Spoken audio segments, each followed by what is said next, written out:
ओडिशा की पवित्र भूमि पुरी, जहाँ समुद्र की लहरें भी भक्ति का नाम जपती हैं, वही स्थित है भव्य जगन्नाथ मंदिर। उसी मंदिर के पास एक छोटी सी टूटी फूटी झोपड़ी में रहता था एक गरीब ब्राह्मण हरिदास।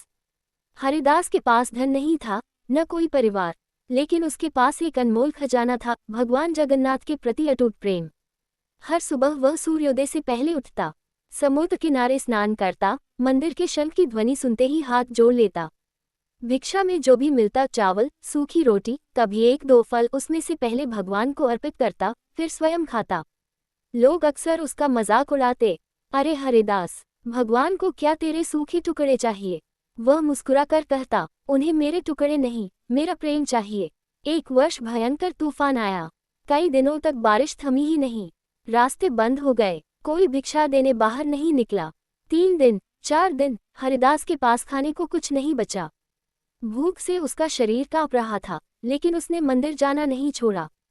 चौथे दिन उसे अपनी झोपड़ी के कोने में एक पुरानी टोकरी दिखी। उसमें कुछ केले और आम पड़े थे, अब वे सड़ चुके थे। एक पल के लिए उसका मन डोल गया, क्या मैं ये सड़े फल भगवान को चढ़ाऊं? ये तो अपमान होगा। फिर उसकी आंखों से आंसू बह निकले, प्रभु, आज मेरे पास देने को यही है। यदि आप मेरे प्रेम को स्वीकार करें तो इन्हें भी प्रसाद बना दीजिए।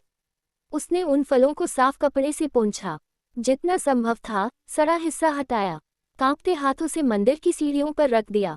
लोगों ने देख लिया, देखो, सड़े फल चढ़ा रहा है, भगवान का अपमान कर रहा है, इसे मंदिर से बाहर निकालो। हरिदास चुपचाप खड़ा रहा, उसकी आंखें बंद थीं, होठों पर नाम था, जय जगन्नाथ। लोगों ने फलों को ठोकर मार दी, कुछ ने उसे धक्का दिया। हरिदास बस इतना बोला, प्रभु, मैंने तो प्रेम दिया था। रात होते ही आकाश बदल गया, तेज हवाएं चलने लगीं, समुद्र की लहरें ऊंची उठने लगीं, बिजली चमकने लगी, पूरी नगर में डर फैल गया। मंदिर के प्रधान पुजारी को स्वप्न आया। स्वप्न में भगवान जगन्नाथ प्रकट हुए। उनका स्वर गंभीर था, मेरे प्रिय भक्त हरिदास का अपमान हुआ है। उसने मुझे प्रेम से अर्पण किया और तुम सबने उसका उपहास किया।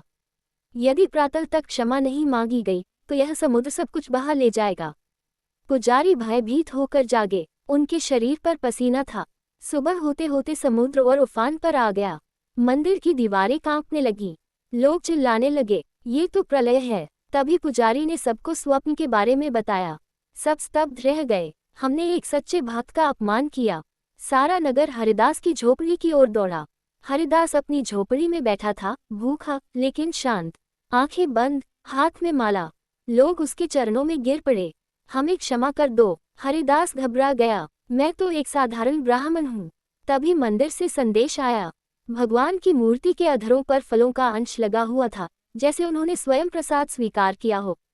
पुजारी रो पड़े, भगवान ने सड़े फल नहीं, सच्चा प्रेम खाया है। जैसे ही सबने हरिदास से क्षमा मांगी, आकाश साफ होने लगा, हवाएं शांत हो गईं, समुद्र वापस पीछे हट गया, प्रलय टल गया, मंदिर में घंटियां अपने आप बजने लगीं। उस दिन के बाद पुरी में एक नियम बना, कोई भी भक्त कितना भी गरीब हो, उसका अर्पण कभी छोटा नहीं समझा जाएगा। हरिदास की झोपड़ी से दिव्य प्रकाश फैलता था। लोग कहते हैं, भगवान स्वयं उसके साथ भोजन करते थे। और यह कथा आज भी पुरी में सुनाई जाती है कि भगवान जगन्नाथ अपने भक्त के प्रेम के लिए संसार हिला सकते हैं। शिक्षा, भगवान वस्तु नहीं, भावना देखते हैं। सच्ची भक्ति का अपमान स्वयं ईश्वर सहन नहीं करते। प्रेम से दिया गया छोटा अर्पण भी अनंत मूल्य रखता है।